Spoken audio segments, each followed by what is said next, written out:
할렐루야, 반갑습니다. 우리 주성선교교회가 하나님 앞에서 크게 감당하는 사명 가운데 하나가 바로 생명대화법입니다. 하나님은 우리에게 생명을 주셨고 또 이 땅과 열방을 향해서 다스릴 귀한 존재로 만들어 주셨습니다. 그렇다고 하면 다스리기 위해서 하나님은 삶의 방법을 가르쳐 주셨을 거라고 하는 거죠. 그 삶의 방법이 무엇일까요? 우리 생명대화법을 통해서 하나님께서 이 땅과 열방을 다스리기 위해서 살아가려고 하는 사람을 만들고 그 사람이 어떻게 살아가기를 원하셨든지 하나님의 삶의 방법을 배우는 복된 시간이 되기를 주님의 이름으로 축복을 드립니다. 여러분, 생명대화법은 10월 31일 우리가 7시 30분에 우리가 530 노스 데일 애비뉴 애나하임 캘리포니아에 있는 주성 선교교회에서 매주 목요일 날 하게 되어집니다.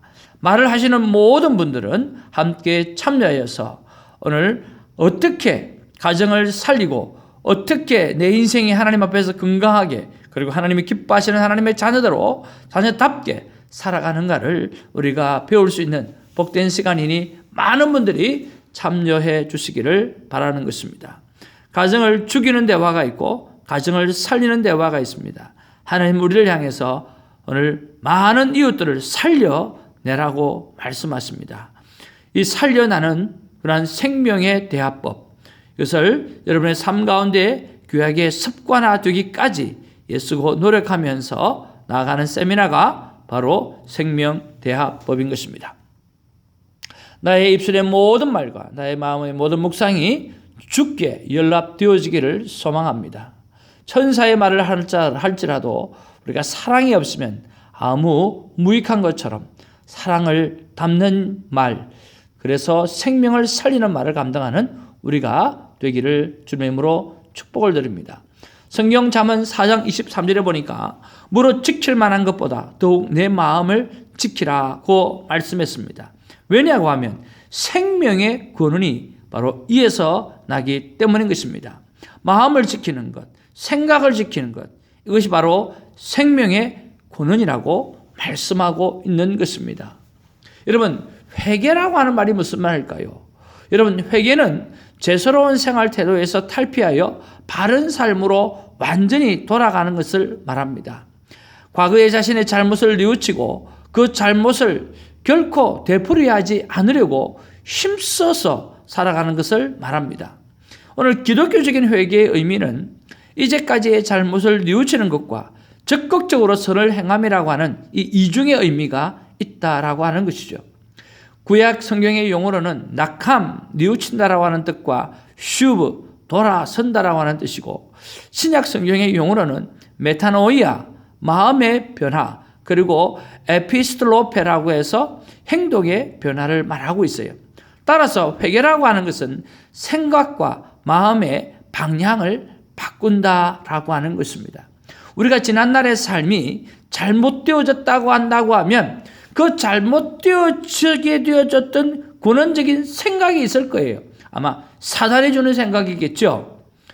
그리고 그 생각과 마음을 이제는 하나님께로 바꾸어야 하는 작업이죠. 생각을 바꿔야 됩니다. 생각을 바꾸고 오늘 내 마음을 지켜내야 되는 거죠. 그래야 오늘 생명을 살릴 수 있고 생명이 살아나고 생명을 살리는 말과 행동으로 오늘 영향력이 있는 그리스도의 삶을 살아갈 수 있다라고 하는 것입니다. 자, 그렇다고 하면 생각과 마음의 방향을 어떻게 바꾸어야 하는가라고 하는 거죠. 오늘 심리학적으로, 상담학적으로 오늘 알버트 앨리스의 합리적, 정서적, 행동적 상담이라고 하는 것이 있습니다. REBT라고 하는 개환의 발전이 이렇게 되어졌는데요. 특별히 합리적, 성서적 상담, 오늘 Rational Emotive Therapy라고 하는 거죠. 합리적이고 정서적이고 행동적 치료를 말하고 있습니다. 이것이 발전되어서 인지, 정서, 행동을 종합적으로 다루게 되어졌고요.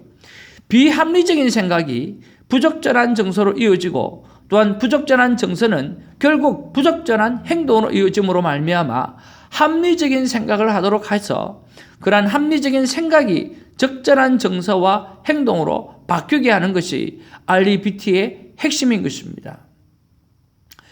다시 말하면 비합리적인 생각이 비합리적인 정서를 낳게 되어지고 그 비합리적인 정서가 행동으로 나타남으로 말미암아 오늘 문제가 발생한다는 거죠.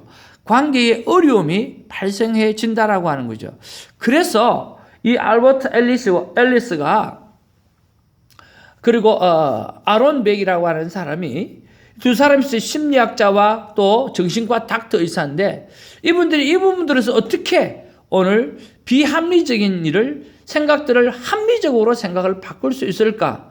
그리고 합리적인 생각으로 바꾸게 되어지면 합리적인 정서가 나오게 될 것이고 그 정서가 오늘 합리적인 행동을 나타내므로 말미암아 오늘 우리 인간과의 관계 속에서 많은 부분들을 치료받을 수 있다라고 하는 생각을 가지고 연구하기 시작한 거죠.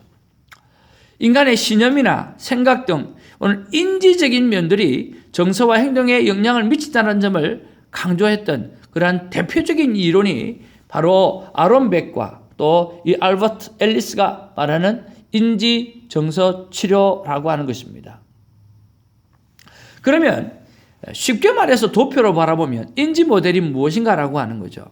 우리가 어떤 사건, 상황이 있습니다.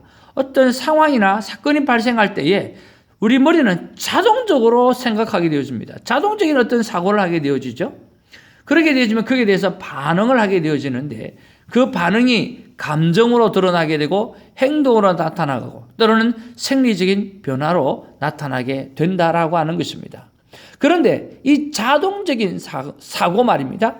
어떤 상황이 주어졌을 때, 어떤 사건이 주어졌을 때 자동적으로 사고하는 이 사고 부위가 비합리적인 사고를 합리적으로 바꾸는 것이 바로 인지행동치료법이라고 하는 거죠. 이것이 상담학적으로 심리학적으로 생각을 바꾸는 그러한 연구로 지금까지 노력하고 있고 이것이 또 기독교 상담학에서 굉장히 많이 활용되는 부분이 하나라고 하는 것입니다. 자, 이렇게 인지 모델을 생각하고 있을 때에 우리는 조금 더 구체적으로 설명하면 상황, 예를 들어서 시간 약속에 계속 늦는 친구를 봤을 때 우리는 자동적인 생각을 하게 되어집니다. 첫째 자동적인 사고는 나를 무시하는 건가? 라고 하는 거죠. 그리고 그 자동적인 사고는 중간 믿음에서 나오게 되어지는데 그 중간 믿음은 뭐냐고 하면 사람들 간에는 약속을 지켜야 된다라고 하는 그 중간 믿음이 있어요. 그리고 좀 더 나아가면 이 중간 믿음이 어디서 나왔느냐 하면 핵심 믿음에서 나오는 거죠. 나는 존중받아야 된다는 거죠. 나는 어떤 사람인가? 세상은 내게 무엇을 요구하나? 오늘 미래는 어떤가라고 하는 그런 핵심 믿음에서 중간 믿음이 나오고 그 중간 믿음에서 오늘 자동적인 사고가 나타나게 되어지는 거죠.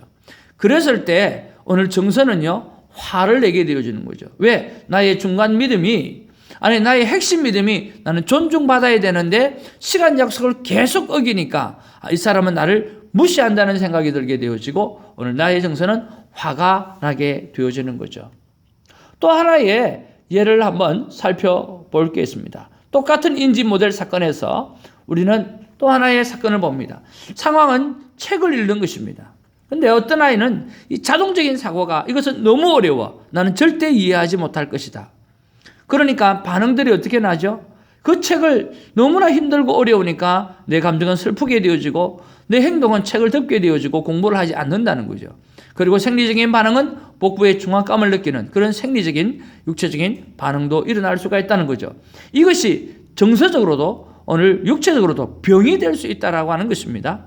자, 그런 면에서 이 자동적인 사고는 어디서 왔는가라고 했을 때 중간 믿음에서 왔다는 거죠. 중간 믿음은 이것을 완전히 이해하지 못한다고 하면 나는 우둔한 것이다 라고 중간 믿음을 가지게 되고 이 중간 믿음은 핵심 믿음에서 왔는데 나는 무능력하다는 거죠. 나는 무능력한 존재이기 때문에 내가 이것을 완전히 이해하지 못하면 나는 우둔하게 되어지고 그런 생각들이 지배하니까 자동적인 사고로 나는 이 책 너무 어려워라고 그렇게 생각하는 거죠. 그렇게 되어지고 그는 우울증이나 아니면 슬픔에 빠지거나 또 모든 것을 기법하게 되어지는 비합리적인 사고를 갖게 되어지므로 비합리적인 삶을 살게 되어지고 비합리적인 행동을 통해서 슬픔에 빠지게 되어진다라고 하는 것입니다.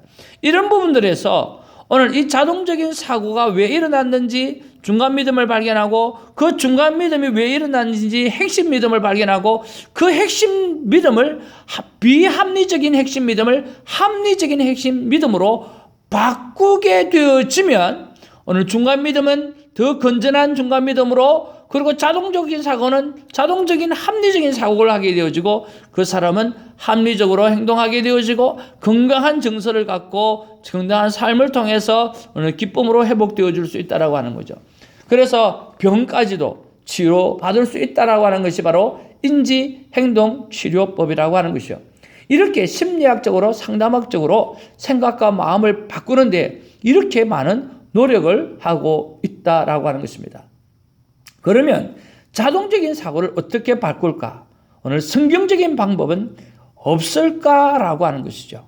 우리가 다음 시간에 우리가 이 부분에 대해서 우리 계속해서 한번 보기를 원합니다. 우리가 생각이 바뀌어야 됩니다. 무릇 지킬 만한 것은 마음이라고 했습니다. 오늘 심리학적으로도 오늘 상담학적으로도 이렇게 수십 년 동안 오늘 우리에게 합리적인 사고를 위해서 애쓰고 노력하고 있는데 오늘 하나님은 말씀을 통해서 우리가 어떤 사고를 해야 되는지 어떤 핵심 믿음을 가지고 있고 그 핵심 믿음에서 어떤 중간 믿음을 갖게 하고 그것이 우리 사원이 어떤 자동적인 사고를 갖게 함으로 말미암아 오늘 살아있는 하나님의 백성 영혼을 살리는 백성으로 하나님께서 만들어 놓으셨을까라고 하는 것을 찾는 것이죠. 하나님은 우리 인간을 만드신 분입니다. 인간을 만드셨다고 하면 그 인간이 가장 건강하게 가장 행복하게 살아갈 수 있는 핵심 믿음을 분명히 말씀에 놓으셨을 것이라고 하는 믿음인 것입니다. 그것이 무엇일까요? 우리가 다음 시간에 한번 알아보기를 원합니다. 여러분 계속해서 이 생명대화법을 경청하시고 들으시고 하나님 앞에 잘 준비해가는 우리가 되기를 주님의 이름으로 축복을 드립니다. 할렐루야.